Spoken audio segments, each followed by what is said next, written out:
வணக்கம் அன்பர்களே, எல்லோரும் எப்படி இருக்கீங்க? நலமாக இருக்கீங்களா? நான் ஜோதிடர் பா. ரவிக்குமார். இப்போ நாம் பார்க்கக்கூடியது ஜூன் மாத ராசி பலன்களை பற்றி தான் இந்த காணொலியில் நம்ம விளக்கமாகவும் விரிவாகவும் பார்த்துக்கிட்டு இருக்கிறோங்க. அப்படி பார்க்கக்கூடிய இந்த நேரத்தில் 12 ராசிகளில் 12வது ராசியாக சொல்லக்கூடிய மேன ராசிக்கு ஜூன் மாதத்தினுடைய வாழ்வாதாரம் எப்படி இருக்கும்? அதாவது பார்த்திங்கன்னா, போர்ட்டாதி நட்சத்திரம் 4ஆம் பாதம், உத்திரட்டாதி நட்சத்திரம் 1ஆம் பாதம், 2ஆம் பாதம், 3ஆம் பாதம், 4ஆம் பாதம். அதன் பிறகு வரக்கூடிய நட்சத்திரம் ரேவதி நட்சத்திரம் 1ஆம் பாதம், 2ஆம் பாதம், 3ஆம் பாதம், 4ஆம் பாதம். இந்த 3 நட்சத்திரங்கள் 9 பாதங்கள் அடங்கிய மிக அருமையான ராசி தாங்க மேன ராசி. அந்த மேன ராசிக்கு அதிபதி யார் அப்படின்னு பார்த்தீங்கன்னா குரு. அப்போ குரு கொடுப்பார், எவர் தடுப்பார்? அப்போ குரு கொடுக்குற ஒரு விஷயத்தை யாராலையுமே தடுக்க முடியாது. அப்போ உங்கள் ராசிநாதர் பார்த்தீங்கன்னா குருவில் இருக்கிறாருங்க. ஏன்னா உங்கள் ராசிக்கு அதிபதி குரு தானே. அப்போ அந்த குருவாகப்பட்டது மேன ராசிக்கு குரு அதிபதியாக இருந்தாலும் உங்களுடைய நேர காலமெல்லாம் வச்சு பார்த்தீங்கன்னா, அப்போ உங்கள் ராசிக்கு குருவாக இருந்தாலும் உங்கள் ராசிக்கு 2ஆம் இடத்துல அதாவது மேசத்தில் ஜென்ம குருவாக இருக்கிறாருங்க. அப்போ 2வது இடத்துல எப்படி இருக்கிறார் அப்படின்னா தனஸ்தானத்தில் இருக்கிறாருங்க. அப்போ அந்த தனஸ்தானத்தில் இருக்கிறதுனால உங்களுக்கு எப்படி பார்த்தாலும், அதாவது ஏதாவது ஒரு ரூபத்தில் உங்களுக்கு பணம் கொடுத்துக்கிட்டே தான் இருப்பாருங்க. ஏன்னா உங்கள் 2ஆம் இடத்துல உங்களுக்கு குரு மேசத்தில் ஜென்மத்தில் தனஸ்தானத்தில் இருக்கிறாரு. அப்போ உங்களுக்கு 7.5 சனி ஒரு பக்கம் கஷ்டம் கொடுத்தா கூட உங்களுக்கு குரு ஒரு இடத்துல தனஸ்தானத்தையும் வருமானத்தையும் கொடுத்துக்கிட்டு தான் இருப்பாருங்க. அந்த வருமானம்ன்றது நாம் ஓடி ஆடி வேலை செஞ்சால் தான் அவங்க நமக்கு கொடுப்பாரே தவிர, நமக்கு அதாவது குரு தனஸ்தானத்தில் இருக்கிறாரு, அதாவது கட்டன்றது மேசத்தில் ஜென்மத்தில் இருக்கிறாரு, அப்போ நம்ம வீட்டில் இருந்துக்கிட்டே நம்ம கால் மேலே கால் போட்டுட்டு சாதிச்சிடலாம் அப்படின்னா நிச்சயமாக முடியாதுங்க. அப்போ உங்கள் ராசிக்கு 3ஆம் இடத்துல பார்த்திங்கன்னா இந்த மாதம், அதாவது ரிஷபத்தில் பார்க்கும்போது சூரியனோட புதனமோட பயணம் பண்ணுறாரு. அப்போ சூரியனும் புதனும் பயணம் பண்ணக்கூடிய இந்த நேரத்தில் அந்த சூரியனுக்கு 12ஆம் இடத்துல ராகு போய் பார்க்கும்போது உக்காந்துட்டாருங்க. அப்படி உட்காரும்போது உங்களுக்கு பார்த்துட்டிங்கன்னா நிச்சயம் உங்களுக்கு ஏதாவது ஒரு ரூபத்தில் பணம் வந்துக்கிட்டே தான் இருக்கும். ஏன்னா நிச்சயம்ன்றது உங்களுடைய நேரம் எப்படின்னா, அதாவதுன்றது வாங்காத காசு கூட ஒரு இடத்துல வாங்கிடுவீங்க. ஒரு சூழ்நிலைன்றதை பார்க்கும்போது ஒரு நகைனிட்டு பொண்ணு பொருளை வச்சுருந்தா கூட அது வச்சுட்டு மீண்டும் அது மேலே பணம் வாங்கிடுவீங்க.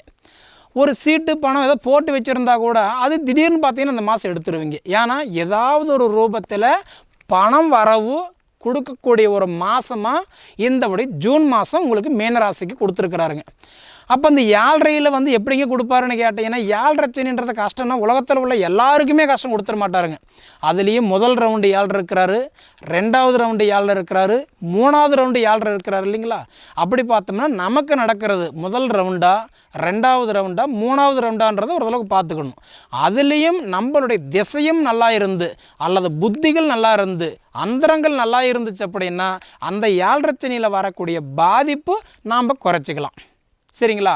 அதே மாதிரி இந்த 7.5 பொறுத்த வரைக்கும் ஏதோ நான் முன்னே சொன்ன மாதிரி ஏதோ ஒரு வகையில் பணம் வரும். அந்த பணம் வரும்போது கண்டிப்பாக வீட்டுக்கு தேவையான ஒரு அத்தியாவசியமான பொருளெல்லாம் பார்த்திங்கன்னா இந்த ஜூன் மாதம் உங்களுக்கு வாங்குறதுக்கு அதிகப்படியான ஒரு வாய்ப்பு இருக்குதுங்க. வாங்கணும்னு நினச்சிக்கிட்டே தான் இருந்தேங்க, என்னால் வாங்க முடியல, அதுக்கு டைம் இப்போ தான் கிடச்சிருக்குதுன்னு சொல்கிற அளவுக்கு தான் இந்த ஜூன் மாதம் கொடுத்துருக்குதுங்க. சரிங்களா? அதே மாதிரி இந்த ஒரு ஜூன் மாதம் எந்த காரத்தை கொண்டும் மீன ராசிக்கு பார்த்திங்கன்னா ஒரு 7.5 சனி ஒரு இருக்கட்டுங்க, கஷ்டம் கொடுக்கட்டும். ஆனால் மறுபுறம்ன்றது நல்ல ஒரு வளர்ச்சி பாதையில் கூட்டிகிட்டு போகக்கூடிய அளவுக்கு உங்கள் ராசி அமைஞ்சிருக்குது. பொதுவாகவே சொல்லுவாங்க 12 ராசியில் 12வது ராசின்றது விரையிற ராசி தானே சொல்லுவாங்க. ஆனால் உங்களுடைய ஜாதகத்தில் ஜனனகால ஜாதகத்தில் உங்களோட பலன்கள் நல்லா இருந்துருச்சு அப்படின்னா நீங்கள் கால் மேலே கால் போட்டுட்டு காரியத்தை சாதிச்சிடலாம். சரிங்களா? ஆனால் அதே மாதிரின்றது கூட்டு தொழில் வேண்டாம், ஜாமீன் கையெழுத்து போட வேண்டாம், எதிர்பார்ப்போடு அடுத்தவங்களுக்கு 10 ரூபா வாங்கி கொடுக்க வேண்டாம். ஏன்னா இந்த விஷயத்தில் நீங்கள் நஷ்டப்பட்டுருவீங்க. அதே சமயத்தில் பார்த்தீங்கன்னா ஒரு தொழில் தொடங்கலாம், ஒரு வியாபாரத்தை ஆரம்பிக்கலாம், இல்லை இருக்கிற வியாபாரத்தை இன்னும் பார்த்தீங்கன்னா விரிவுபடுத்தலாம் அப்படின்னு நினச்சிங்கன்னா சொந்தமாக செய்யுங்க. கூட்டு வேண்டாம், கொல்லைக்கு போனால் கூட கூட்டு வேண்டாம். ஏன்னா இந்த யாழ்ரை என்ன பண்ணுவான், கண்டதும் தென்னம் பண்ணி கைப்பொருள் விரையம் பண்ணி பண்டவோர் நாட்டை விட்டு வனவாசம் போகாத கொடுமையாக சித்திரவதையும் கஷ்டத்தையும் கொடுப்பாருங்க. அதுக்கு நாம் வேணுமனே நாம்ளே புதைக்குழியில் விழுந்துடக்கூடாது. அப்போ அந்த சனி நடக்கும்போது எது செய்யலாம் எது செய்யக்கூடாது அப்படின்றது சிந்தித்து செயல்பட்டு நீங்கள் காரியத்தை காய் நவுத்துங்க. அப்படி பண்ணினீங்கன்னா இந்த மாதம் ஜூன் மாதம் நிச்சயமாக சொல்கிறேன், உங்களுக்கு வாழ்வாதாரம் சூப்பராக இருக்குங்க. சரிங்களா? அதே மாதிரி கடந்த மாதத்தில் இருந்த கஷ்டங்கள் எல்லாம் பார்த்தீங்கன்னா இந்த மாதம் வந்து தீர போகுதுங்க. கடந்த மாதத்துக்கு இந்த மாதம் பரவாயில்லன்னு தான் சொல்லணும். அதே மாதிரி மருந்து மாத்திரை இதர செலவுகளெல்லாம் இந்த மாதம் குறையிறதுக்கு வாய்ப்பு இருக்குதுங்க. அதே மாதிரி பார்த்திங்கன்னா சிறு குறு தொழில், சுய தொழில், பார்ட் டைமாக செய்யக்கூடிய ஜாப்பு, தொழில், வருமானம் இதெல்லாம் ஓரளவுக்கு இந்த மாதம் கண்டிப்பாக நிறையவே இருக்குங்க. போன மாதம் விட இந்த மாதம் கண்டிப்பாக நிறையவே இருக்குங்க. அதே சமயத்தில் வந்து பார்க்கும்போது இந்த ஒரு நேரத்தில் நம்மளோட குலதெய்வத்தை வழிபாடு பண்ணி, அதாவதுன்றதை கும்பிட்டுட்டு வந்துட்டு அதுக்கு மேலே எந்த காரியத்தை ஆரம்பித்தாலும் கண்டிப்பாக உங்களுக்கு நல்லாயிருக்கும். குலதெய்வத்துக்கு போகிறத விட அதே சமயத்தில் யாழ்ரைக்கு திருநள்ளாரும் நீங்கள் போய் தான் ஆகணும். உங்கள் ராசிக்கு திருநள்ளாரும் குலதெய்வம் இது ரெண்டுமே நீங்கள் வழிபாடு பட்டுட்டு வந்தீங்க அப்படின்னா தலைக்கு வர சுமை உங்களுக்கு தலைபாக்கோட போகுங்க. சரிங்களா? அதே மாதிரி கணவன் மனைவிக்குள்ளார கருத்து வேறுபாடுகளெல்லாம் நிறைய வரும். அது எல்லாமே நீங்கள் யாராவது ஒருத்தர் தாழ்ந்து போங்க. இன்றைக்கி நான் ஏன் தாழ்ந்து போவேன்னு கண்டிப்பாக நீங்கள் போனீங்க அப்படின்னா விரிசல் கொடுத்துருங்க. ஏன்னா கண்டிப்பான்றது இந்த யாழ்ரையில் மீன ராசிக்கு விரிசல் கொடுக்கறதுக்கு வாய்ப்பு இருக்குது. அதனால் கணவனோ மனைவியோ யாராவது ஒருத்தர் தாழ்ந்து போவேன். அதே சமயத்தில் அதிகப்படியாக பார்த்தீங்கன்னா ஜாதகருக்கும் தந்தைக்கு தான் மிகப்பெரிய ஒரு பிரச்சனை கொடுக்க போகிறாரு. அதனால் பார்க்கும்போது 100% இன்றைக்கி அப்பன் சொல்கிறது ஜாதகரை கேளுங்க. அப்போ ஜாதகரை சொல்கிறது அப்பன் கேட்கணுன்றதெல்லாம் கிடையாது. சரிங்களா? அப்போ என்ன ஆகுது அப்படின்னா, அதாவது நம்ம முன்னோர்கள் சொல்கிறத வச்சு நீங்கள் கண்டிப்பாக காய் நகர்த்தி போனீங்கன்னா பலனை கொடுக்கறதுக்கு ஒரு வாய்ப்பு இருக்குதுங்க. சரிங்களா?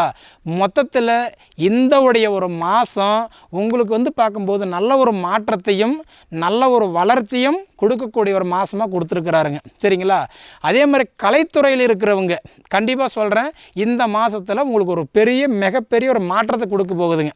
அதே சமயத்தில் உங்களுக்கு வந்து பார்த்தீங்கன்னா ஃபைனான்ஸ் ரீதியிலேயே பணம் கொடுக்கல் வாங்கல் இருக்கிற வகையில் பார்த்தீங்கன்னா கண்டிப்பாக பார்க்கும்போது யோசித்து கண்டிப்பாக செயல்படுங்க.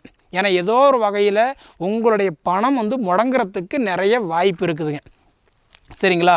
அதே மாதிரி பார்க்கும்போது இந்த ஒரு நேரத்தில்ன்றது சுற்றி இருக்கிறவங்களுக்கு நம்ம நல்லது பண்ண போய் பொல்லாப்புன்ற பேரில் வாங்கிட்டு வருவோம். அதனால் கொஞ்சம் கொடுக்கல் வாங்கல் வகையில் கொஞ்சம் சிந்தித்து செயல்படுங்க. பிள்ளைங்களுடைய கல்வி இந்த வருஷம் நல்லாயிருக்கும். 100% கண்டிப்பாக இதுக்கு உள்ளாரன்றது அவங்க படிக்கலை போகலை எந்த ஸ்கூலில் சேர்க்குறதுன்னு தெரியல மொத்தத்தில் சேர்க்கலாமா வேணான்னு சொல்கிறவங்களுக்கு கூட கடைசி நிமிஷத்தில் கூட கண்டிப்பாக அவங்கள ஸ்கூலு சேர்த்துருவங்க காலேஜ் சேர்த்துருவங்க அவங்களுக்கு உண்டான பலனும் கிடைச்சிரும். அப்போ என்ன ஆகுது, கடைசியாக அவங்களுக்கு வந்து பார்க்கும்போது முடியல ஏதோ ஒரு கடவுள் நேரத்தில் கடைசியாக எங்களுக்கு இது அமைஞ்சிருச்சுன்னு சொல்லக்கூடிய அளவுக்கு உங்களுக்கு கொடுப்பான். ஏன்னா இந்த சனி வந்து எப்பயுமே என்ன பண்ணுவான்னா அது போகும்போது தான் பலன் கொடுத்துட்டு போவான். அந்த மாதிரின்றது உங்கள் ராசிக்குன்றது எந்த ஒரு விஷயமா இருந்தாலும் நடக்கும்போது விட அது முடியும் போது தான் உங்களுக்கு பலனை கொடுப்பானுங்க. சரிங்களா? அதே சமயத்திலேயே இந்த யாழ்ரையில் முடிஞ்ச வரைக்கும் முதலீடில் போடுறதை விட அதே வந்து சுப முதலீடாக போடுங்க. அசையும் சொத்துலன்றது வேண்டாம், அசையாத சொத்துல எதாக இருந்தாலும் செய்யுங்க. சரிங்களா? சரி ஜாதக நேயர்களே, இப்போல்லாம் பார்த்தீங்கன்னா உங்களுடைய ஜனனகால ஜாதகத்தை 100% நல்ல ஒரு ஜாதகர்கிட்ட கொடுத்து ஆலோசனை பண்ணி இது பண்ணலாமா இது பண்ணக்கூடாதா, கிரகம் பலமாக இருக்கிறாரா இல்லை பலவீனமாக இருக்கிறாரா, மெயின் நமக்கு திசை புத்தி அந்தரம் நல்லா இருக்குதான்றதை பார்த்துக்கிட்டு அதுக்கு தகுந்த மாதிரி நீங்கள் வந்து கண்டிப்பாக இறங்கி போனீங்க அப்படின்னா உங்களுக்கு இந்த யாழ்ரையில் வர வேண்டியது தவிச்சுக்கலாம். சரிங்களா?